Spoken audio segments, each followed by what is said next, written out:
This is TJ's radio show. Tonight we return to our adaptation of Can't Go Home Again. Last week, Mike went on his date with Natalie, getting rather drunk in the process, and he got a fascinating new update in the form of a strange vision. Now, we also wanted to share a bit of an update for the audio drama. Our previous narrator is retired for the time being, leading us to find a new one. We hope you will love the performance. Sorry for the lack of music, by the way. There's issues going on at the studio.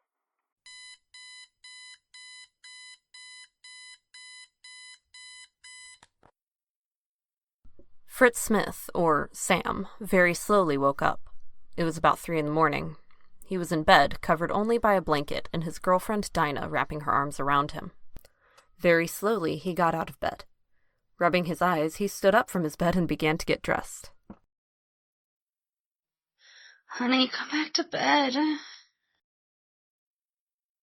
Fritz looked over at his half-asleep, scantily clad girlfriend with a regretful expression. He really wished he could stay behind and continue to spend the rest of the night in his girlfriend's arms. You know I wish I could, but I have to go. I've inherited the warehouse, and Freddy's is gonna get wrecked soon, so it's my job to put all the animatronics into the warehouse. You said you were going to leave Freddy's behind. And I will. I'm just making sure that the old gang get to their last resting place, and then it's done. It's all over. Maybe we can even get married like we've been talking about. Okay. Stay safe, honey. Thanks, sweetheart. Once Fritz was dressed, he went downstairs and began his drive to the restaurant. He went to the van. It was big enough to fit the animatronics in. He began to drive to the location, listening to the news as he did so. It's the end of an era, says the mayor of Hurricane, as the city finalizes its plans to demolish the long-standing but controversial entertainment venue Freddy Fazbear's Pizza.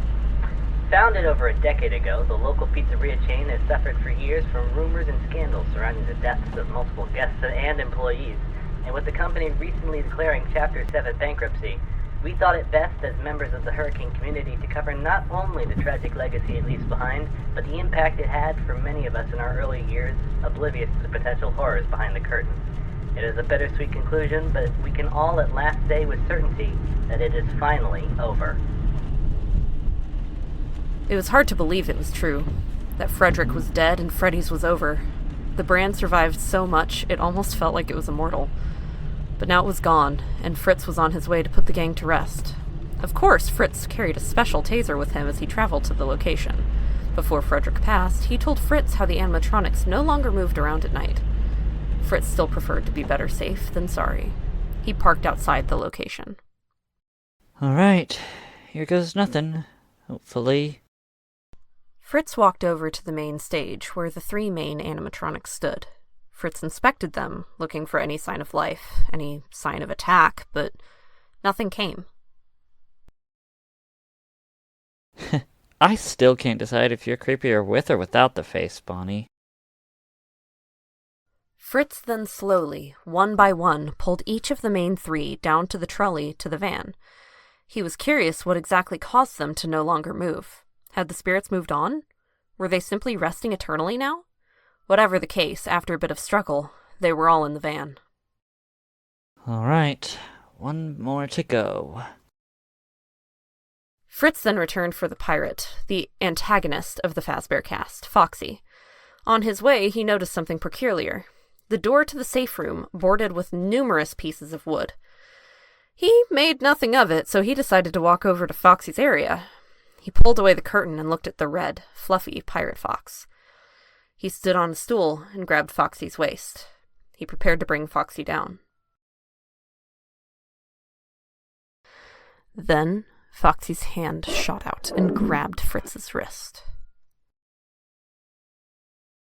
Mission hoped that this was simply a robotic glitch. He struggled against the grip of the pirate. After failing to wrestle his arm away from Foxy, he looked up and saw the animatronic staring dead at him.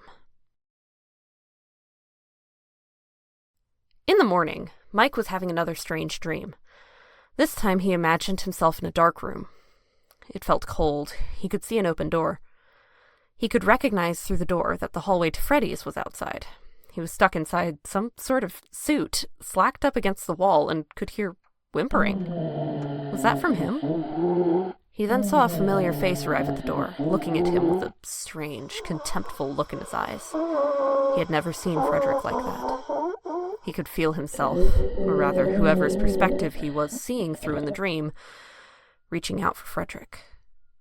Frederick looked at him with a grin and waved him goodbye before shutting the door, leaving him in darkness. Mike slowly woke up, feeling the effect of the beer almost immediately as he placed his hands on his head. Oh, God, I gotta be less extreme next time. My head feels like I got hit with a hammer. My blood feels like its cells are tired.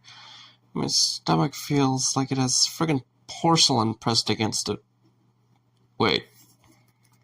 Mike looked down and saw the puppet, sleeping.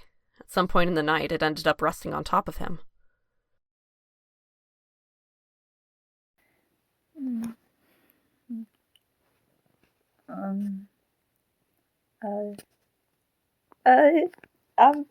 Hi, Mike, hi. I am so sorry. I slept in this bed. It just looked very comfortable. No worries. I understand. Wait, you can sleep without your box? Not in a long time, but last night I felt sleepy even without it. Huh, well, that's good. Also, sorry I didn't wind you last night. It's all good, Mike. It's all good. I actually enjoyed that better. That is nice to hear. But do not get any ideas. If you think I'm giving up the bed to go sleep on the couch, you've got another thing coming. No worries. Mike stood from the bed and walked to the bathroom. There, he locked the door and removed his clothes before he began to shower. Showering helped the entire situation with the alcohol. The warm water against his body helped him wake up more. He then turned it off and dried himself before changing. Finally, he began to check his phone. 5 missed calls. Sam?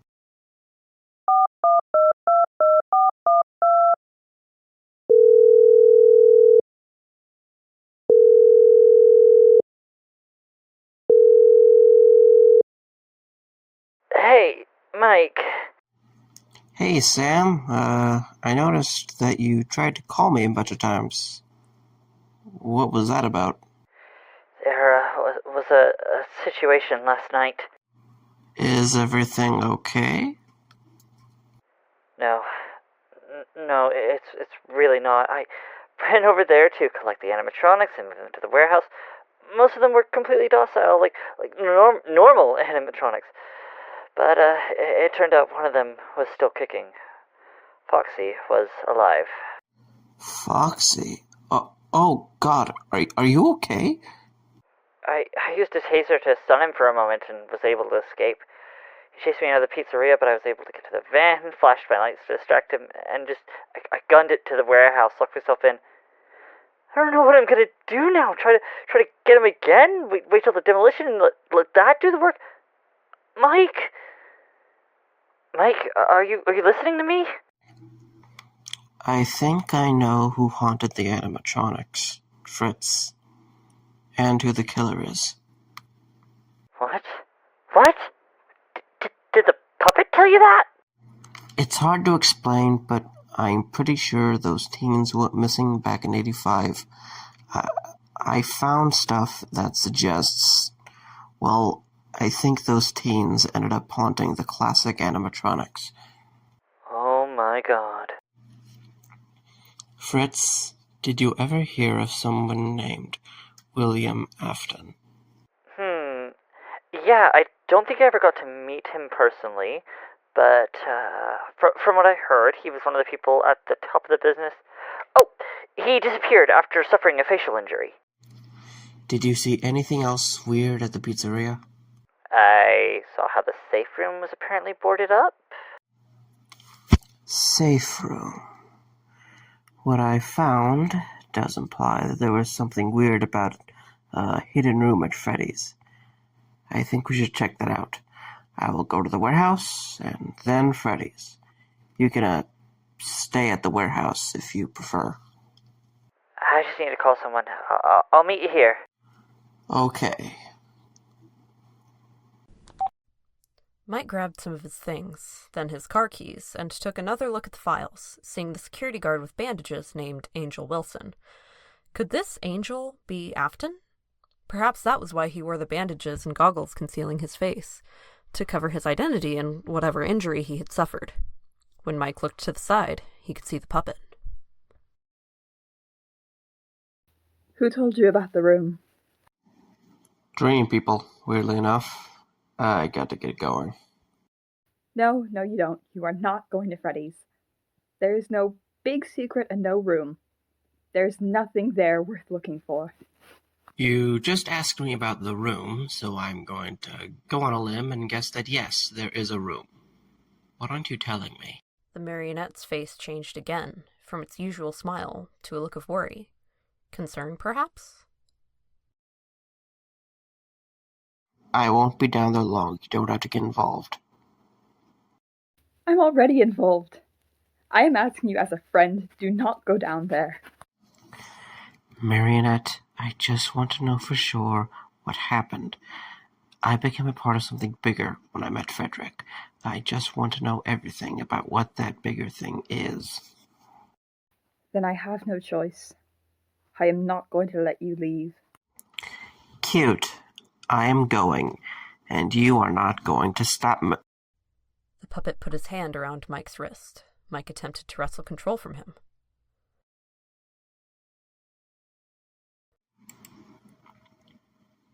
Let me go. Let me go! Mike started to walk away, even with the marionette's hand on his wrist. At that point, the marionette wrapped itself around him again. Some quick thinking. He grabbed a pillow off of the bed and pushed it onto the marionette's face again, like the first time they had fought. Mike then tried to run for the living room door while the puppet was distracted. The puppet, however, still had a trick up its sleeve. A number of wires, barely visible, formed from it. The wires shot out to Mike, wrapping around him. What the? So you won't leave. What is wrong with you? Mary became angrier, and the wires became tighter. I can't breathe. What? Oh my god. The wires then retracted. Mike took several breaths and looked at the marionette, its face now morphed into a sad expression, with disgust. Mike stood up and began to leave. No, wait, I'm sorry. Please, Mike, at least tell me you'll be back. Mike? Mike? Mike continued to walk away.